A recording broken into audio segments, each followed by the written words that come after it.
कि स्कूल की फीस नहीं सबमिट हुई है। सारे के सारे पेरेंट्स हंस रहे थे।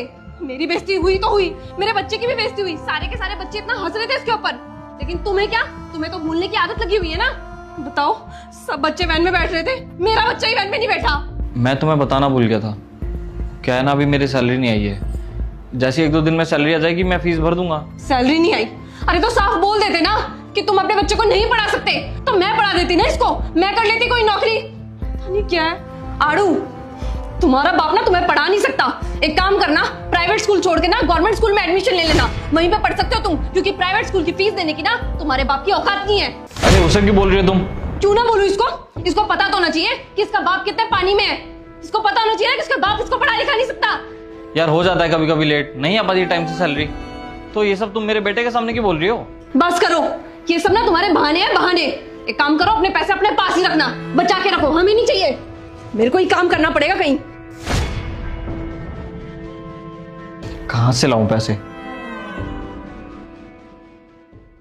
अंकिता, क्या है बोलो? ये लो मेरी सैलरी के पैसे। अरे वाह, तुम्हें सैलरी मिल गई? हाँ मिल गई है। अच्छा सुनो, सॉरी। हाँ सॉरी? वो क्यों? वो उस दिन मैं तुम पे चिल्ला गई थी ना, वो स्कूल की वैन नहीं थी आड़ू की, जिसकी तुमने फीस नहीं भरी थी, तो उस दिन मैं बहुत ज़्यादा बोल गई। I am so sorry. हाँ कोई बात नहीं, ऐसा पहली बार नहीं किया है वैसे तुमने, आदत हो चुकी है मुझे।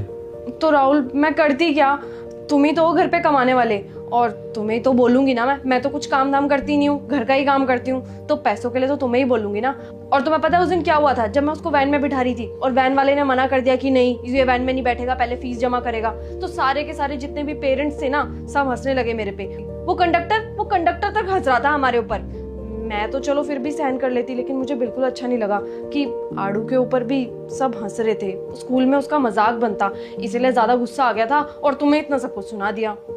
राहुल माफ कर दो ना, अब तुम्हें बताओ ना, मैं अपना फ्रस्ट्रेशन कहाँ जाके निकालूं? इस 4 दीवारी के अंदर तो रहती हूँ, तुम साथ रहते हो तो तुम्हारे ऊपर सारा गुस्सा निकल जाता है।